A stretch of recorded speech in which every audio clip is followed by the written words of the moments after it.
What is up, know-it-alls? We are back, and we are previewing the Giants versus Falcons. Let's go, G-Men.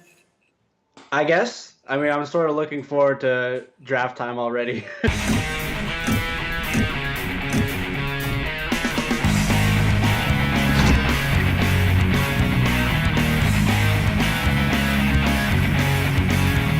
All right, guys, so we have the 1-5 Giants going on the road to Atlanta to face off against the 2-4 Atlanta Falcons. I mean, just hearing that 2-4 record, it's still like it's wild to me. Like, how are they 2-4? Their team is so much better than a 2-4 record. I don't understand how we got to this point. I don't understand how the Falcons are a one-win better team than the Giants right now. That blows my mind.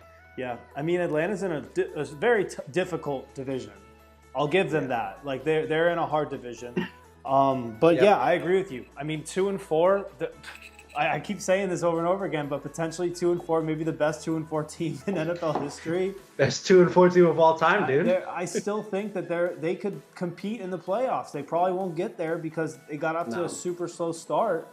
But yeah, I mean, now they got the Giants coming into town. What do you think about the game?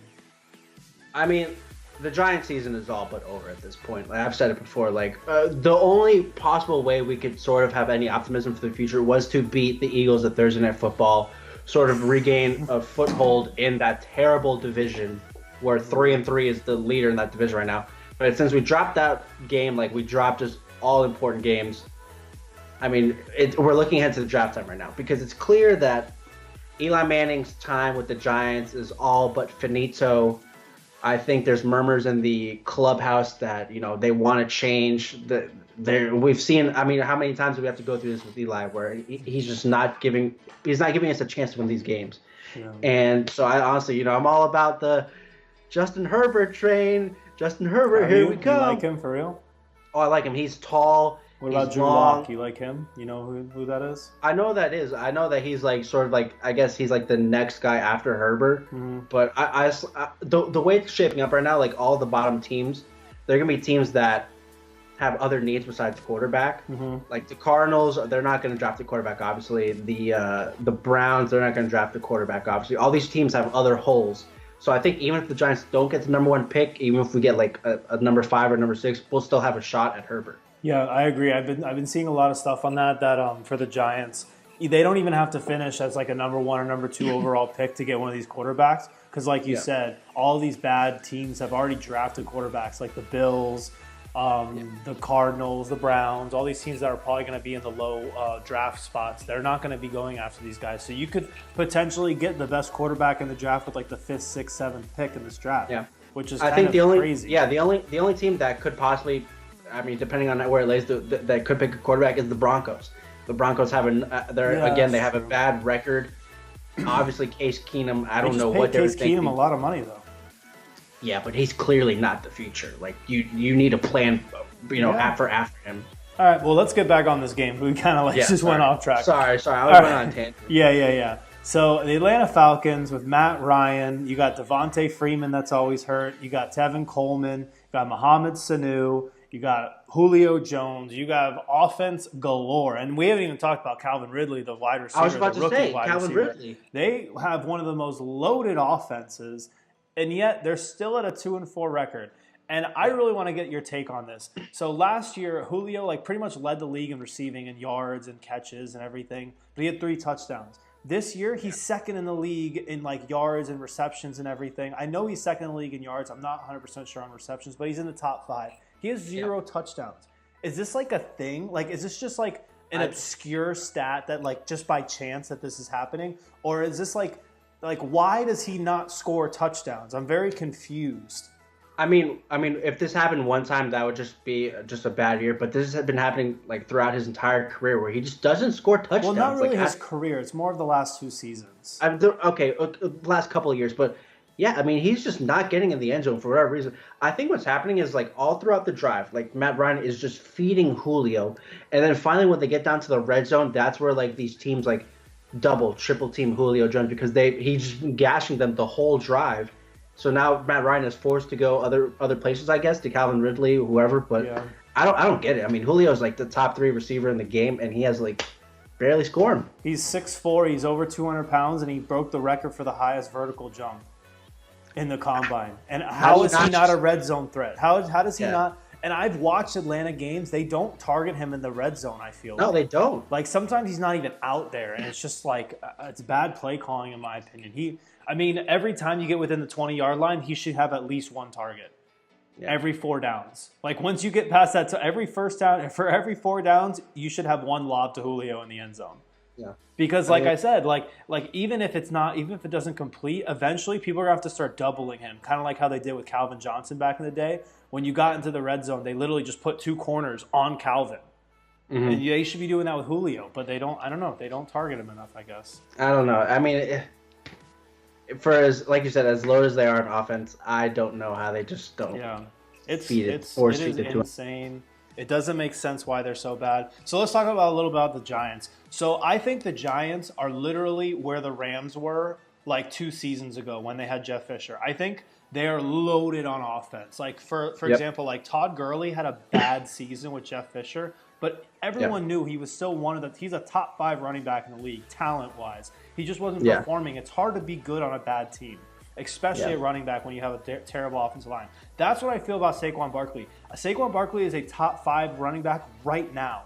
And Number one. I don't Honestly, think he's the best running back in the league. When I watch him play, he is the smoothest athlete I think I've ever seen in my life. Yeah. And I'm not even just saying that. I've never seen anyone with such athleticism and power all in one.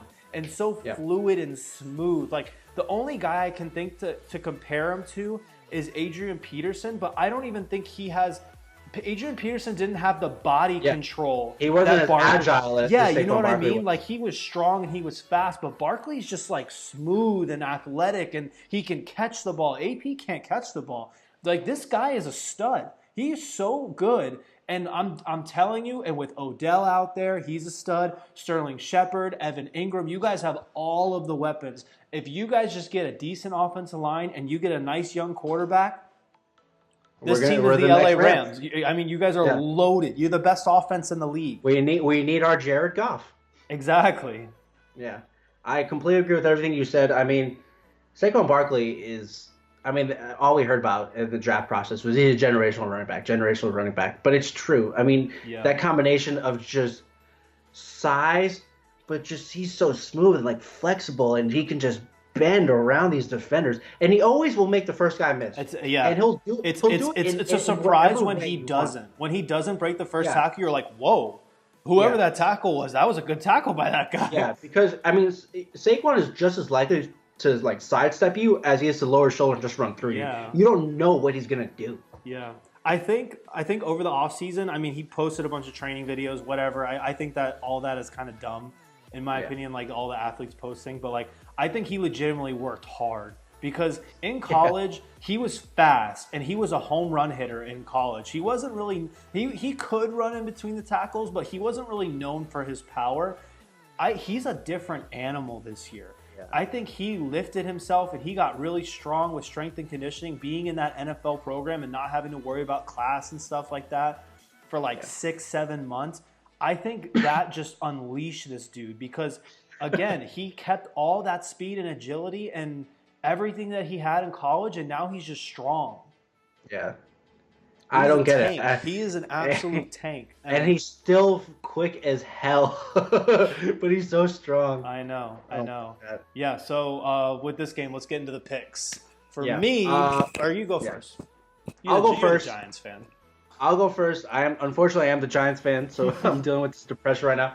But, you know, it's super easy to pick against the Giants just because of how terrible we have looked. I mean, this is a team that still hasn't scored over 30 points in like... Or no, we did against the Panthers, but that was a losing... That was like the first time in like 2 years, and it was in a losing effort. I mean, for as good as we are on offense, I mean, this team is only going to go as far as Eli Manning can take them, and it's not going to be very far. I think the Falcons are going to win at home. I know the Falcons are dealing with a couple injuries right now, a couple key injuries, but I still think the Giants are going to figure out a way to lose. So you're going with the Falcons? I'm going to go with the Falcons at home, yeah. What's your score? I'm going to go with 24-17. 24-17. All right, I am also going to go with Atlanta. Atlanta at home. And I'm going to do a bold prediction. You ready for this? Okay. I'm going to say Atlanta wins and Julio Jones has 2 touchdowns. Wow. He doubles his season total in one game. Wow. From 0 to 2. The tribes are just that pathetic. A 200% increase. I'm going to say it's going to be 35-17. Yeah. I'm going to say Atlanta 35-17. I mean, this is a Giants team that... you guys are bad. The weapons we have, man, like 20 points should be easy. You know what I mean? I know. Well, we're struggling over here to get 20 points. And you would think, so like, remember after week 1, you guys almost beat Jacksonville. Like, that was a good game. So there was a lot of optimism. You're like, oh, okay, we should be pretty good. Maybe a playoff contender. Now Jacksonville turns out they're not very good. They just got shellacked, to use your word, against the Cowboys. So the Jacksonville Jaguars suck again, apparently. And you guys are even worse. Yeah, I know. And did you see Jalen Ramsey acting all like, I didn't talk shit in this post game? I was like, shut up, Jalen Ramsey. Yeah. If you're gonna talk smack, then you got to be there to own up to it. Yep, I agree. All right, know-it-alls, that is the video. As always, drop a like down below. Comment down below what you think about the Giants and the Atlanta Falcons season thus far. As always, if you are new here, subscribe. We post daily sports videos every single day. Guys, we appreciate all of you, and we will see you tomorrow. Joe, you got anything for him? When does the NBA season get here? It's here already, right? It's here soon, my friend. It's here soon. Actually, by the time this video comes out, it's already on. I'm focusing on basketball right now, Giants. All right, guys. When we get Herbert. We will see you guys tomorrow. Have a great day. Appreciate it.